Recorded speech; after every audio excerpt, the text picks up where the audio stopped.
Hello, welcome back to my channel, Bill's RPGs and Crafts. I'm Bill.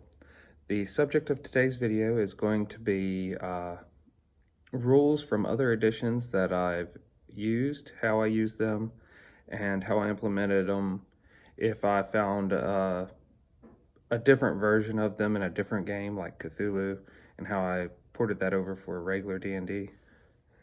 So the first thing I'll talk about is I use 4th edition minions in my game on occasions to help up the overall overall combat without increasing lethality too much.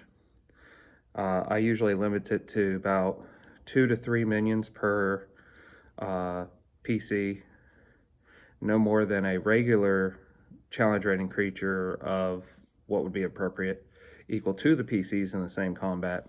And then usually those combats involve a boss creature, and that boss creature will be as challenging as most boss creatures are.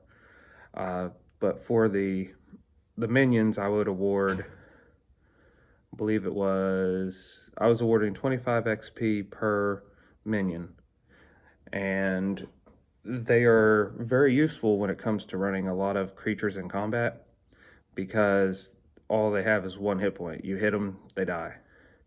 If they're affected by a spell area, the way you would rule it is they make the save, they're still there, they fail the save, they die. So that makes it a lot easier to track and keep control over what's going on. Now, I also use, on occasion, I'll ramp up the bonuses that you get from Pathfinder and 3.5 D&D, the +2 to a skill check, the +2 to a attack roll, goes up all the way to, I believe, a +10, but I don't run it that high anymore.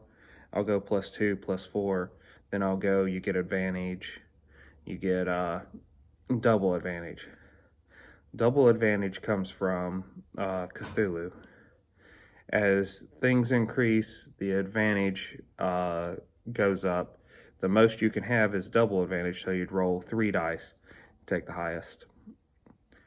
That said, the most penalty you can have is double disadvantage, so you'd roll 3 dice, take the lowest of the 3. With that, it allows me to control how difficult the game feels and what the likelihood of success is. Because after a +4 bonus, each die you add is adding or +4 penalty.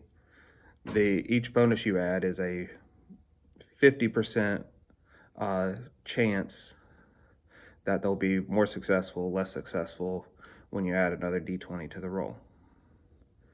So when there's 3 dice, there's 75% chance that they'll be successful or not successful.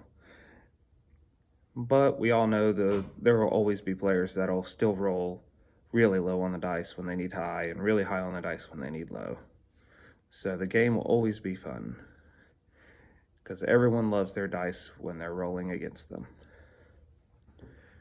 Well, that's what I have for this video. If you all have any rules that you use from other editions or other games and you import them in your D&D game, put them down in the description below, share with everybody. And I'm very interested in other game systems if you are using something that is not D&D or Call of Cthulhu in your game. Mention what game it comes from. Well, bye for now.